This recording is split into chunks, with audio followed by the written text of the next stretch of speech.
Welcome to the Call Your Shot podcast, your weekly sports recap podcast where we break down the hottest headlines, dissect the latest injuries, and serve up our own hard-hitting analysis of the past week in sports. But that's not all. We're not just here to talk about the past, we're here to predict the future as well. On the Call Your Shot podcast, we boldly predict the outcomes of the upcoming week's games. Everybody, thank you for listening. This is the Call Your Shot podcast with your hosts, Alix and Drew Moore. Today's episode, we're going to do a quick recap on Thursday Night Football, as well as a quick recap on some of the games that happened in Week 7, because this episode is pretty much going to be 100% NBA. NBA season did start on Tuesday. We've already had most teams playing 2 games, so we're going to get majority into that. Give our playoff predictions, play-in teams, as well as some award predictions. So getting started real quick in Thursday Night Football, we had the Bucks taking on the Bills. The Bills were coming off of a game where they got upset by the Patriots the week before. Not going to get too much into that, Drew, but they did get a bounce back game against the Bucks. They beat the Bucks in Thursday Night Football 24-18. Josh Allen played very well. They had some game scripted runs in there for him, and overall the Bucks were able to the Bills were able to take complete control of this game. So, Drew, what were your thoughts on the game? The Bucks did make a late comeback and actually had a chance to potentially win the game on a Hail Mary pass. But now a team that started 3-1 is now 0-3 over the past 3 games. So thoughts on the Bills, and do you think the Bucks have any chance at the NFC South with your Falcons and Saints? I really think that this NFC South is still the Saints and the Falcons to lose.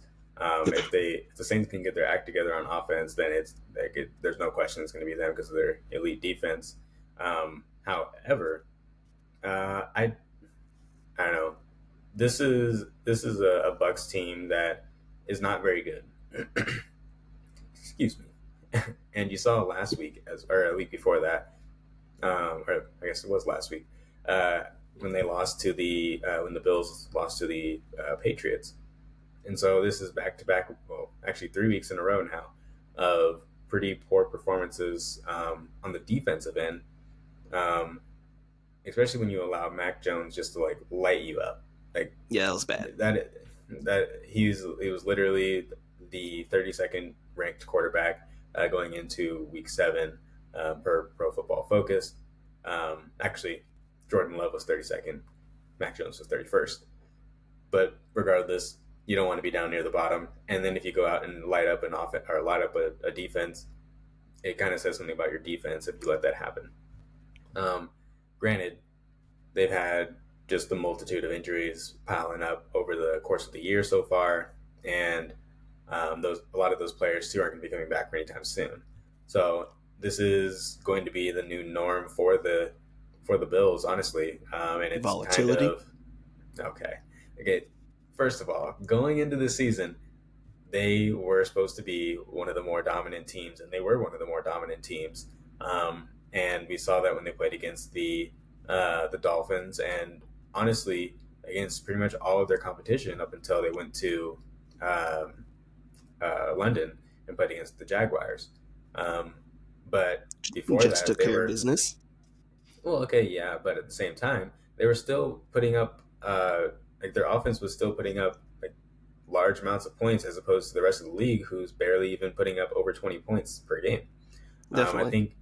I think there's 2 or 3 teams right now that are averaging more than 20 points a game, and one of those teams are the Colts. So, it just kind of shows you what the landscape of the offenses are this year, and how scoring is just down all across the board.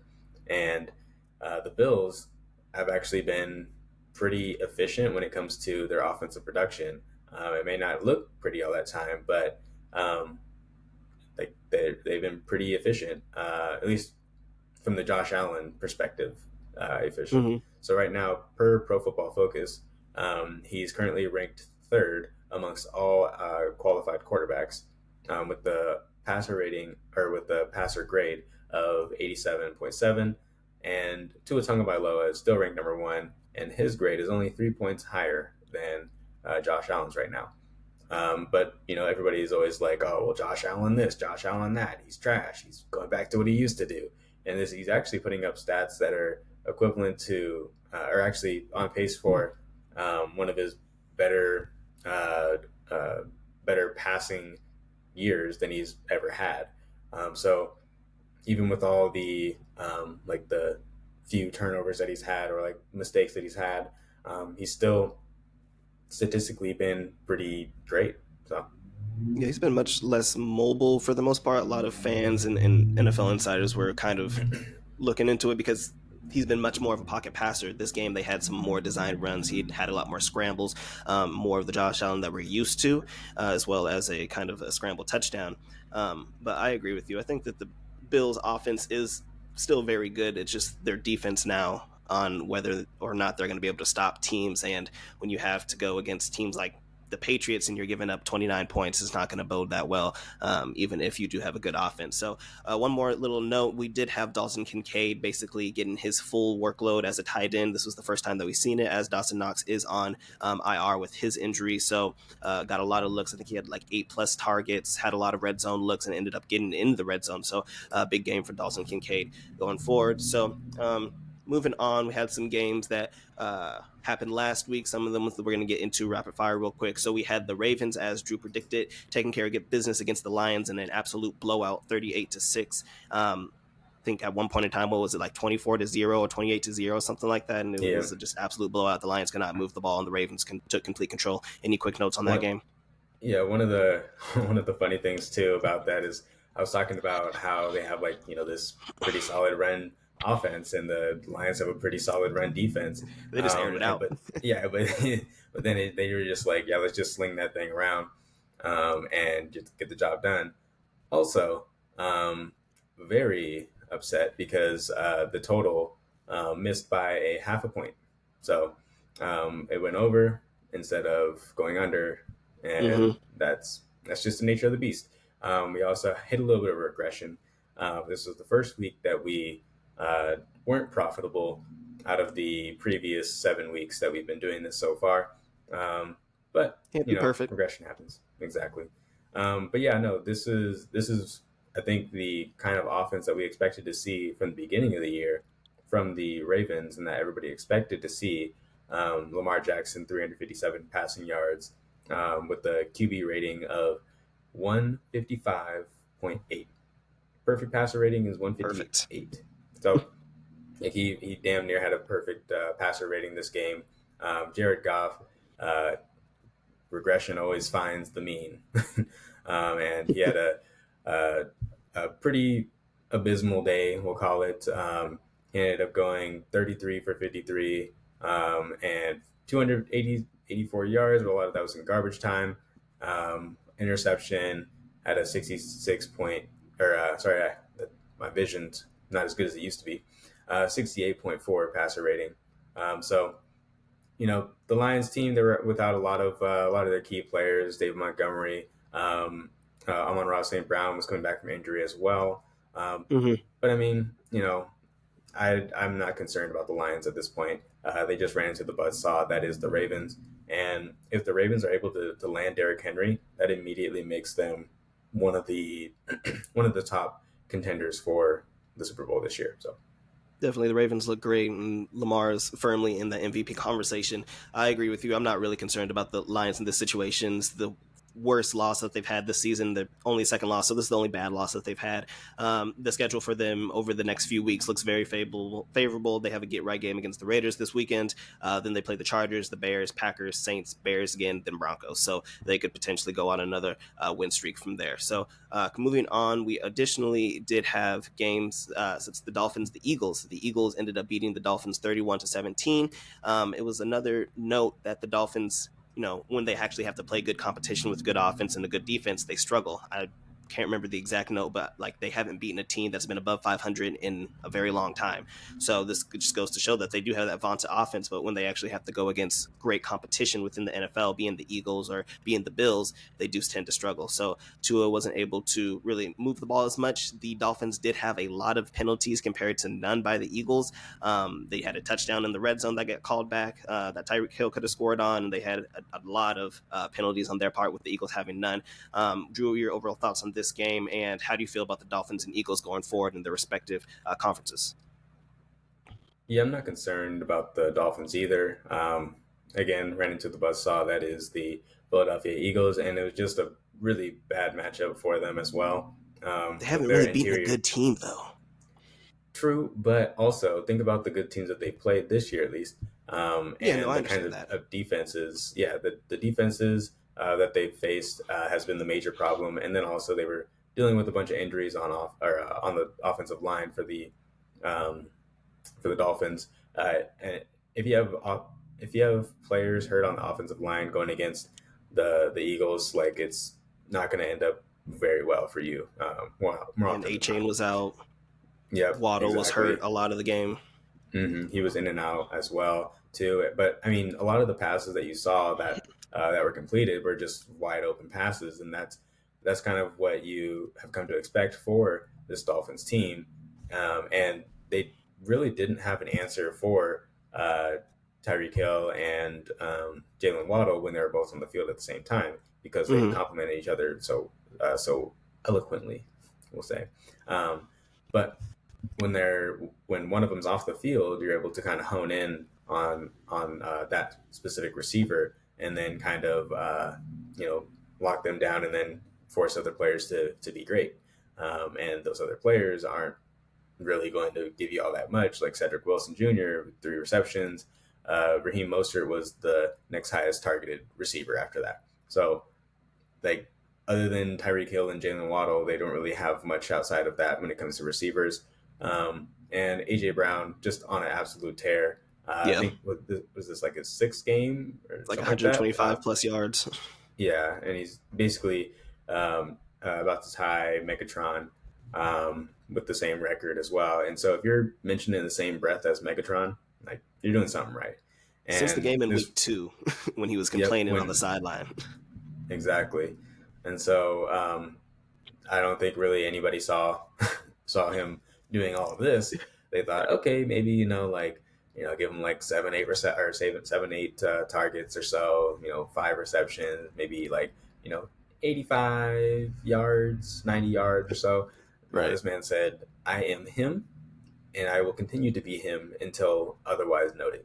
So, that's all I really got. And we saw Julio Jones, who the Eagles did sign. Yep, exactly. The week before. So that was kind of cool. Moving on, we had the Chargers and the Chiefs. The Chiefs handily beat the Chargers, and Travis Kelce and Patrick Mahomes showed why they are probably the best, receiving quarterback combo. You could argue Tyreek Hill and Tua, but I'll take Mahomes over Tua any day. So I think they had over 100 yards of offense themselves just in the first half. So thoughts on that game? And again, it just, I don't know, high expectations every single year with the Chargers, and then they just kind of lay an egg every single year. Yeah, I mean, like I said earlier in one of our earlier podcasts, when we were talking about the season preview, loss, rinse, repeat when it comes to the Kansas City Chiefs. They're just going to roll through this division. You can always try and make a case for the Chargers every year, but you're just kidding yourself at that point. This is the last year that I'll ever try and make a case for the Chargers. He said, I'm done. I'm done. Literally, I am so done. I'm fed up. Like, they have so much talent around them. You have a behemoth of a man in Quinton Johnson, who you refuse to get the ball. And he's a rookie. Two targets, and he's supposed to be the guy that replaces Mike Williams. But no, you give him 2 targets, and the whole year you don't ever use them. Go into your bye week. Okay, this after the bye week. That's usually when rookies come out and they're supposed to be a little bit better, get more familiar with the offense and everything. Come out, 2 targets. Josh Palmer is questionable for this game coming up, so they have no choice but to throw it to Quinton Johnson. Okay, if they don't throw it to Quinton Johnson this game, I'm calling the season for them.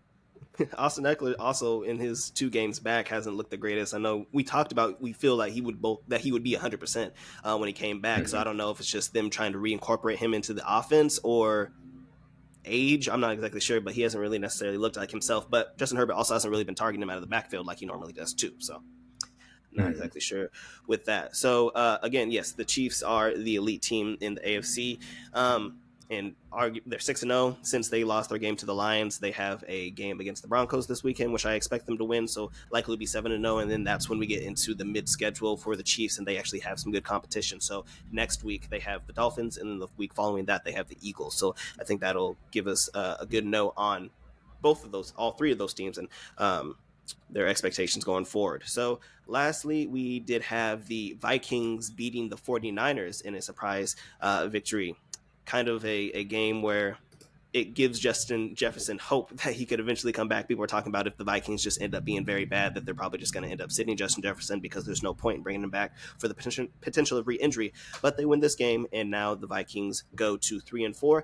The 49ers fall to 5-2, and they have lost 2 of their last 3 games. So actually, back-to-back games. They lost against the Browns and they lost against the Vikings. So thoughts on this game, Drew? And do you have any concerns for the 49ers still without Deebo Samuel, who's probably going to be out this week as well, and some banged-up injuries for that team as well? It's kind of scary. I'm not gonna lie, it's a little scary. But I mean, real quick, touching on the Vikings and Jordan Addison. We've been ringing the bell of Jordan Addison for quite some time now, and it's about time he's finally. I mean, you can't even really call it a breakout because he was playing well. Yeah, and he's I think currently second in the league right now in touchdowns, only behind Tyreek Hill. So I mean, like this is his coming out party in terms of being on the biggest stage that you can be on when it comes to Monday Night Football. Kirk hasn't got a primetime win. Exactly. 10 targets, 7 receptions, 123 yards, 2 touchdowns, long of 60 yards, where he literally just took the ball from the defender and just took it to the house at the end of the half.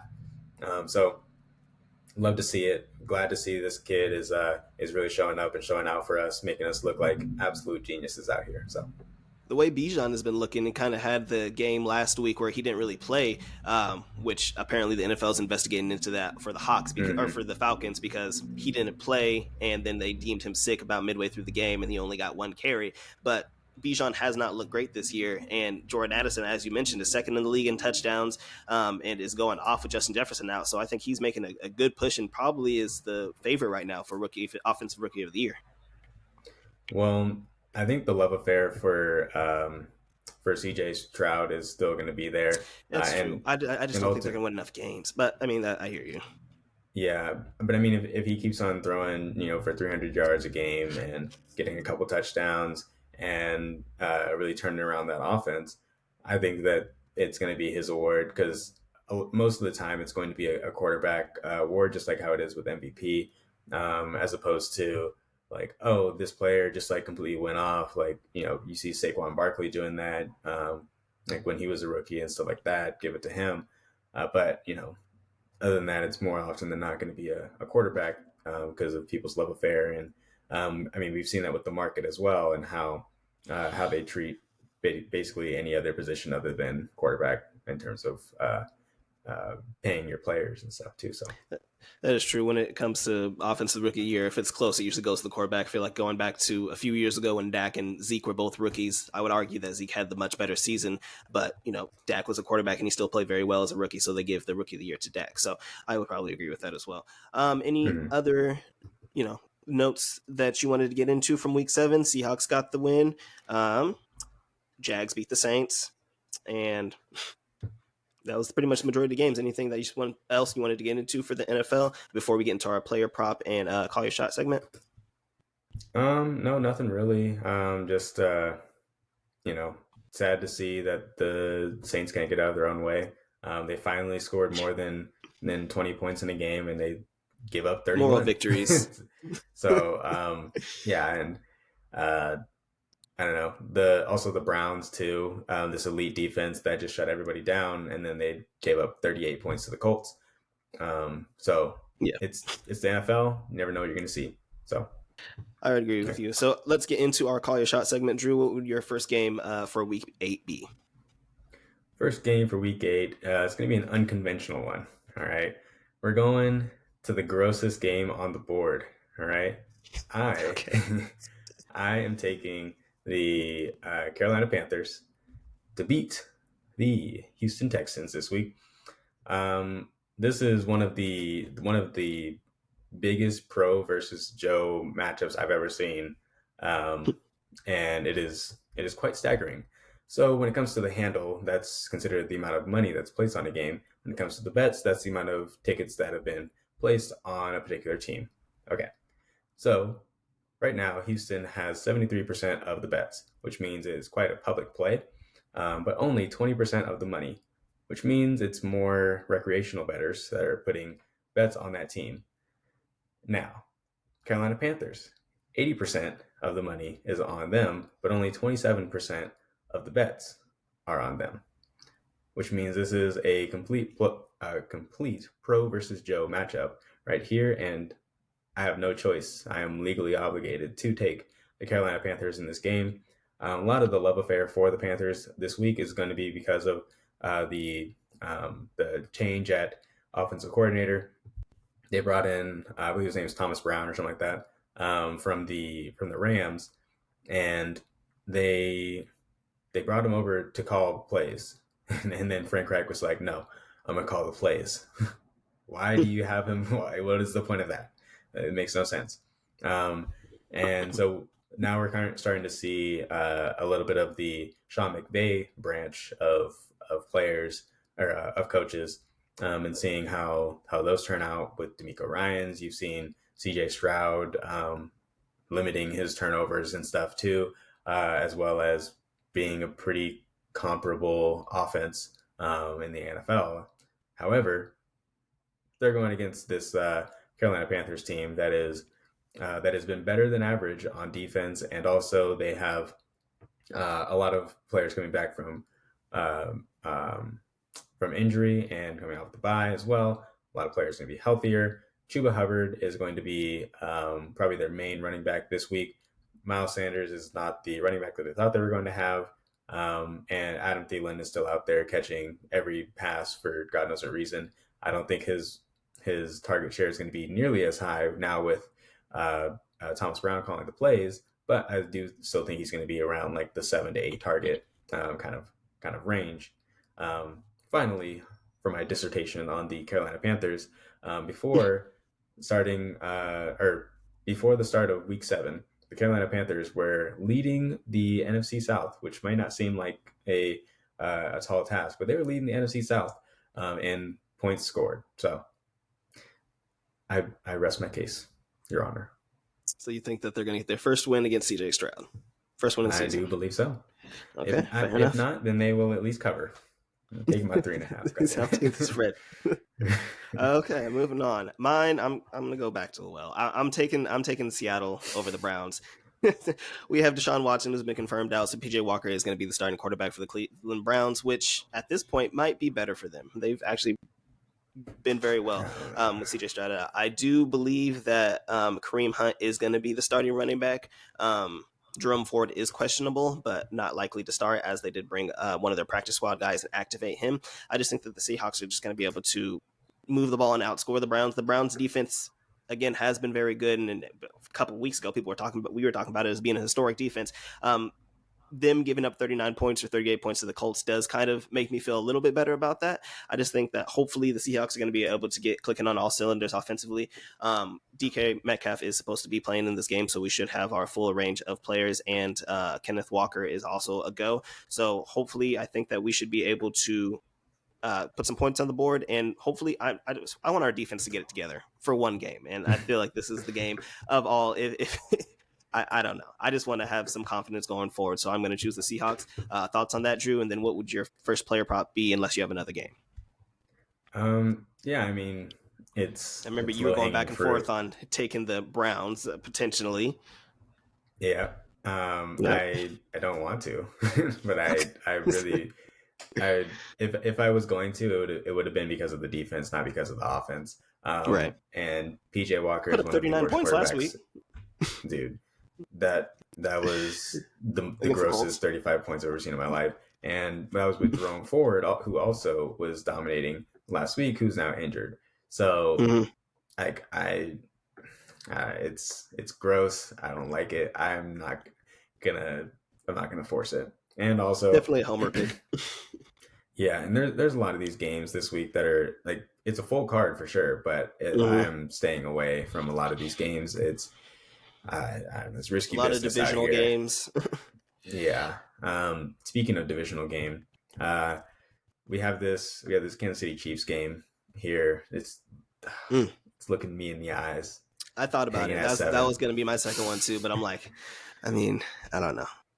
How many It's did hanging the at Chiefs 7. win by last time they played? They just played a couple weeks ago. I think they won by like 10 or something like that, No, or they won 11. by 11. Yeah. They won by 11. Oh yeah, they Um, barely beat the spread because the spread was like 10 or something like that. yeah, it was 10 and a half. Yeah. This time it's in Denver. Patrick Mahomes is 16-0 against the against the Broncos. Like, Owns them. yeah. Oh boy, laying big public numbers is my favorite thing to do. Let me know if you want to take the Broncos. I'll do that bet with you right now. I'll take the Chiefs No, minus 7. no, that's gross. I can't. I can't. I thought about it. I really wanted to. I was going to, but no. But yeah, no. I'm not going to force anything this week. I'm not going to force Okay, anything. we could just have one each and one Um, each. yep. Just leave it at Player that. prop. Um, Actually, speaking of not forcing it, I'm going to take the Jaguars. Um, That was going to be one of my games too. what's his face? Deontay Johnson. He's hurt. And same injury, hamstring, rearing its ugly head again. Steelers had a good And win against the Rams last week. which they had no business winning. Yeah, they should That not have was won that. I also think one the of the Rams were up by like 10. Yep. And then uh, uh, T.J. Watt coming in Yeah. clutch again, defensive touchdowns. It's ridiculous. Their offense is okay when it comes to having Deontay Johnson on the field along with Pickens. Pickens. Like they actually look, yeah, they look comparable. Um, as opposed to when only Pickens is on the field, then it's only just like a 1 yard slant route that ends up going to the house because like people can't tackle in the secondary apparently. Frymuth And still then out on IR. yep, exactly. So and Jacksonville has actually been playing pretty well. I Hmm. think that we're also kind of buying them at the top of the market, to be honest. But you know, I I don't know. The other thing too about this is a lot of the professional bettors have been on Pittsburgh every week, and it's gross. But they've been covering for them, and this spread is down to 2.5. I think that it's time to pick on the Jacksonville Jaguars here. I don't think that it's going to be a good game for Pickens to Pickett to Pickens. There we go. It's like Peter Piper picked a pickled pepper. Anyways, Yep. um, but but yeah, so I think it's a good time to take advantage of this spot right here with the injuries of Deontay Johnson, who means a lot more to the offense than a lot of people realize. Hmm. And I can think of his name. Trevor Lawrence has actually been playing pretty well this year. Finally, this is what happens when we don't have a bunch of drops from your receivers. You get a high-powered offense that can score a bunch of touchdowns and a dynamic runner in Travis Etienne as well. But so, Give yeah, me, they've been a um, versatile offense. yep, give me Jacksonville money line. I don't want to be screwed over again like I've been screwed over at least 5 times. So been hurt too many times. God dang it. Fair enough. Yeah, I don't have another one, so we're gonna get started into player props. I'll get started here. The a week past tight end day, both of my player props are going to be tight ends.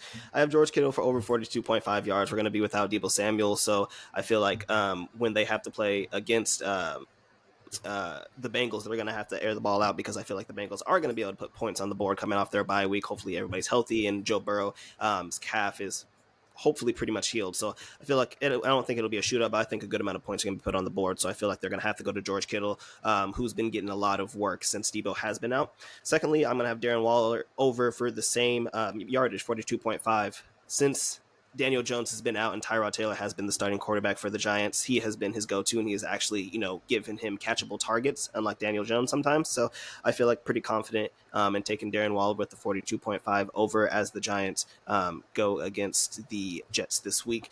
I also feel that the Jets are going to be able to shut down a lot of the Giants receivers. So I feel like they're going to have to throw short intermediate routes, especially to Darren Waller. So those would be my 2 picks. Thoughts on that, Drew? And what would your player props be?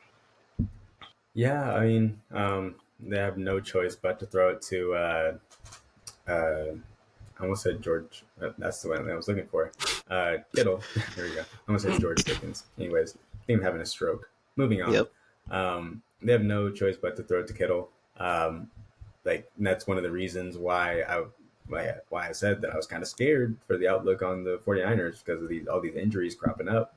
And Exactly. a lot of people are thinking that there's like a major drop off between Sam Darnold and Brock Purdy, and maybe there is, but I don't think it's as big as people think. At least according to Pro Football Focus, their offensive QB ratings are within, I believe, like 2 or 3 points of each other. So I'm hoping, at least for my sakes of my future bets that I have on 49ers, that it is not that much of a difference. And for those of you that don't know, Brock Purdy is dealing with a concussion, is very questionable and probably doubtful for this game. So Sam Darnold would be the backup starter. And this year too, what I think NFL's trying to emphasize more and more often is if you are in concussion protocol, you're at least going to miss 1 game. And I think that's a very reasonable thing. That way you're not bringing back players too soon, risking further injury. But as far as George Kittle goes and his prop, I like it. And then the second one, what was that one again? Darren Waller over 42.5. Yeah, Darren Waller's really come on over the last couple games here. And I don't know, he decided to stop using his flippers like a walrus and started using his actual hands to catch the ball, which has been great for my fantasy team as well. The only real concern though is like Tyrod Taylor's is still the quarterback. It's going to be he's been better, but at the same time, it's still Tyrod Taylor, and he's a backup for a reason. And they're also going against the Jets. So, I mean, gave the Bills a run for their money. I mean, sure, but yeah, I mean that's also the point though too, right? Like if the Bills were limited on offense, if the Chiefs were limited on offense, and then you have the Giants coming in here, like, you know what I mean? Like what are they going to do? Yeah, I'm not saying they're going to score a lot of points. I just think that they're going to have to throw Darren Waller. I think he's going to get a good amount of targets, and I think 4 catches will get to 42.5. So, I guess, yeah, that's fair. What are your player props? Yep. So I like Christian Kirk over 52.5 yards. I think it's that's what it was when I last looked at it. I think it's up to 54.5 now, which is unfortunate, but I'm still going to take it. It's like we talked about last week when Zay Jones is out of the game, take Christian Kirk over. Zay Jones is out of the game, so I'm taking the Christian Kirk over. Not only that, but the Christian Kirk thrives against man coverage because he's a pretty quick receiver. And the Steelers, I think it's either first or second in the league when it comes to man coverage. So I think that's a pretty straightforward one for me right there. And then next one that I have is going to be Michael Pittman over. And ever since Michael Pittman has been playing with his good buddy Gardner Minshew, he's really been taken off. And also I like the matchup against the Saints because one, they just gave up like 1 million points to the Jaguars. So after thinking that they were actually a comparable secondary, which they are at times, but they also are very vulnerable over the middle of the field, which is where Michael Pittman thrives, is running routes over the middle of the field, getting open for Gardner Minshew, and then taking them, at least like 20, 30 yards. And Gardner Minshew is going to be throwing a lot in this game because that's all he can really do. But apparently he's also a running quarterback now. Versatile. Like we had talked about earlier, him being Andrew Luck, apparently. that's another one of those things though too. It's like when I was going back and forth on this game in terms of picking the Saints, but I couldn't get myself to get there because I don't know if they're going to reach this mark, which is the stat that I had given you previously about how Gardner Minshew is like 1 in 14 or now like 2 in like 13 or whatever it is now, because with the one game that we chose, he lost or he won, and then so yeah. But if you take it a little step further, he's 1 in 15 in games where the opponent has scored 20 points or more. The thing is, I don't know if the Saints are going to get to 20 points or more. So I that's why I didn't end up taking that. But I do think that this is going to be a higher scoring game, which is going to bode well for the over on Michael Pittman's receiving. Fair enough. I like those picks. Yeah, Christian Kirk, as we mentioned last week, has honestly become the guy for Trevor Lawrence, and obviously it's their second season together. Based off of the first game, we all thought that Calvin Ridley was going to be the guy, but since then, Christian Kirk has had more receptions, more targets, more touchdowns, and has been the go-to for Trevor Lawrence. So I don't mind that pick at all. I think that he's only had one game below 50 yards since week one. So I'd have good confidence in that. And same thing with Pittman. As you mentioned, Gardner Minshew has been able to sling the ball around as well. For Josh Downs too, has also been a very good receiver, young receiver for the Colts. So I would, and yeah, the Colts are going to have to air the ball out. So I like that Pittman pick as well. Unless you have any more notes for the NFL, we're going to get straight into the NBA. So you got anything, Drew? No, that's it.